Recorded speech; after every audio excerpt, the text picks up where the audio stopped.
ওম গম গণেশায় নমঃ। গীতায় ভগবান খুব মূল্যবান কতগুলো কথা বলেছেন। তার মধ্যে সবচেয়ে বেশি ভালো লাগে, কর্ম তো তুমি করো, কিন্তু কর্মে ফলের আশা করো না। আর বলেছেন, যখনই ধর্মের বিপর্যয় আসবে, ধর্ম নাশের সম্ভাবনা আসবে, তখনই আমি অবতরণ করব। সত্যি, যখন কোনো হিন্দু ব্যক্তি হিন্দুদেরই দেবদেবী নিয়ে বাজে বাজে উল্লেখ করে, পীড়া দেওয়ার মতো করে মনের মানুষের আস্থা ভেঙে দেয়, তখন তো একটা কষ্ট হয়। তখন মনে হয় এ তো নিশ্চিত রাক্ষস কুলে জন্মিয়েছে, কিন্তু রাক্ষস কুলে তো প্রহ্লাদও জন্মিয়েছিল। আসলে চিন্তাধারাগুলো তৈরি হয় সংস্কার সংস্কৃতির ওপর। কিভাবে নিচ্ছে, একই মন্দিরে হাজার লোক যাচ্ছে, কারো উপকার পাচ্ছে, কেউ পাচ্ছে না। তার কারণ তার মনোদশা কি, তার মন সাদা করতে পেরেছে কিনা, এইগুলো দেখার। জব করার সময় আমরা কি করা উচিত? সামান্য বাড়িতে হয়তো 1200 জব করছেন, কি 108 জব করছেন। এই সময় আমার যে সমস্যা, যে সংকটটা এসছে, সেই সংকটটা ওনাকে বারবার করে জানানো, এই সংকট এসছে, পরিত্রাণের পথ তুমি দেখো। যখন গ্রহ নানানভাবে আমাদের পীড়া দেয়, তখন ওই একই ফর্মুলা। আমি অনেক পুরাণ ঘেটে দেখেছি, বেদব্যাস বলেছেন, আরে নারায়ণ নারায়ণ করলেই গ্রহ সব শান্ত হয়ে যায়। কিছু কিছু নাম আছে পুরাণে, গরুর পুরাণ, নারদ পুরাণ পড়লে সেই নামগুলো যদি আমরা অনর্গল বলি, তাতে পজিটিভ একটা এনার্জি তৈরি হয়। এই এনার্জি কি করে? আমাদের আর্থিক স্থিতিটাকে ভালো করে। ফলের আশা করো না। শুনলে অবাক হয়ে যাবো যে প্রত্যেকটা পুরাণাতে লাস্টে বলছে এটা পাঠ করলে এই লাভ। চালিশায় বলছে শতবার যিনি পাঠ করেন তার সব সিদ্ধি হয়। তাহলে ফলের আশা করতে বারণ করছেন কেন ভগবান শ্রীকৃষ্ণ? ভগবান শ্রীকৃষ্ণ বলছেন ফলের আশা করো না। তার মানে আমি কর্মটাকে করে যেতে হবে। কর্মটাকে যদি ঠিকমতো আমি করে যাই, ফলের জন্য চিন্তা করতে হবে না। যেমন গাছ একটা পুঁতলাম, জল দিলাম, খার দিলাম, সব কিছু করলাম, ও ঠিক ওই গাছে ফল ফুল আসতে বাধ্য, চিন্তা করতে হবে না। সেরকম আমরা যখন খাবারের জন্য বসি মায়ের কাছ সামনে, মাকে তখন বলতে হবে যে ভালো সবজিটা বা ভালো দ্রব্যটা আমাকে দাও। মা জানে সেরা জিনিসটাই তার সন্তানকে দেয়। নিজেরা দরকার পড়লে অল্প খাবে, হাফ রুটি খেয়ে চালিয়ে যাবে, কিন্তু সন্তানকে সেরা দেবে। পরম পিতা মা তো ভগবান। তাই ভগবান বলছেন যে আমার কাছে চাওয়ানোর কোনো দরকার নেই, সেরাটাই তুই পাবি।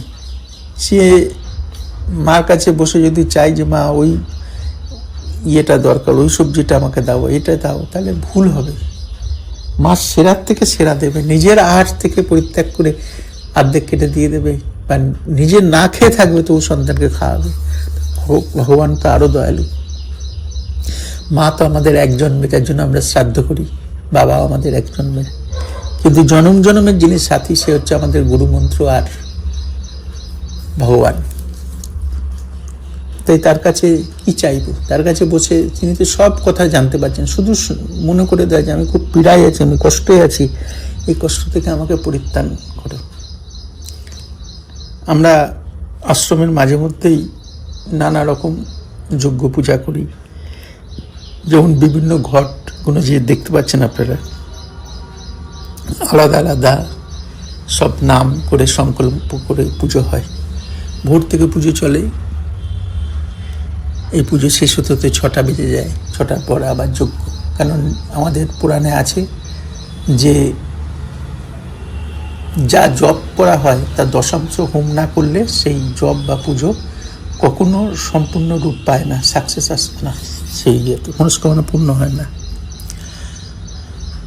এখন আমাদের দরকার ফলো করে চলা, মন গড়া, নিজের ইচ্ছা মতো যেন না চলি, পুরাণকে ফলো। গুরু হচ্ছে একটা পাওয়ার হাউস। আমার বাড়িতে দরকার 220 লাইন, এবার গুরু হচ্ছে 480 ভোল্ট। সেখানে থাকা, তার সঙ্গে টিকে থাকা, তার সঙ্গে চলা বড় কঠিন। গুরু নানকের সঙ্গে 5 লাখ মানুষ হেঁটেছিল। শেষে গুরু নানক যখন দেখলেন পথে ঘুরে, দেখলেন 5000 মানুষ আছে। আর অর্ধেকেরও অনেক বেশি চলে গেল, মানে 95% বেরিয়ে গেল। সেরকম এই শাস্ত্র, এই পথ ধরে চলা বড় কঠিন, কিন্তু যে ধরে থাকে সে নিশ্চিত সফলতার দিকে থাকে। কাউকে তো মানতে হবে, যদি মানতেই হয় সব কিছু, তাহলে ভগবানকেই মানবো। শ্বাস তো আমি নিচ্ছি না, রক্ত খেয়ে রুটি তো আমি বানাচ্ছি না, ঘুম তো আমার ইচ্ছায় আসে না, তাহলে সবই যখন তার ইচ্ছায় চলে, সমর্পণই তো ভালো। তাই ফলের আশা করতে ভগবান শ্রীকৃষ্ণ এখানে বারণ করছেন, বারবার বলছেন কর্মটা করে যাও। পুজো, আচ্ছা, কর্ম। ভগবান কখনো নিষ্কর্ম ব্যক্তিকে পছন্দ করেননি। আমি জব করছি বলে আমি কর্ম করবো না, নিশ্চিতভাবে করতে হবে। অর্জুনকে দিয়ে জব ধ্যান করিয়ে তারপরে যুদ্ধে পাঠিয়েছিল না? তাই তো আমি বারবার আমার সব প্রিয় দেবী তুল্য তাদের বলি যে তোমরা আগে জব, ধ্যান, যজ্ঞ এগুলো করে চিকিৎসার জন্য যাও, কর্মের জন্য যাও, ব্যবসায় যাও, কিন্তু এগুলোকে আগে রাখো। কারণ ফলও যদি করতে হয় অর্জুনকে করো। আর দেশের রাজা যিনি হন তিনি যত ধার্মিক হবে দেশের উন্নতি হবে। কিন্তু রাজা যদি ধার্মিক না হয় তাহলে দেশের সংকট আসবে। আমরা দেখতে পাচ্ছি এখন দেশ সংকটে ঘেরা, কিন্তু তার মধ্যে থেকে আমরা জানি বাংলায় কিন্তু শান্তি এসছে, শান্তি আসবে। তবে একটু ধৈর্য ধরুন। সবাইকে বলবো একটাই, যে একটু আস্থা রাখুন, নিশ্চয়ই ভালো হবে। ভালো হতে বাধ্য, কারণ ঈশ্বরই তো নির্বাচন করে কাকে রাখবো কাকে ফেলবো। একটা পীড়ন তো আমরা সহ্য করেছি, তার আগেও একটা ছিল,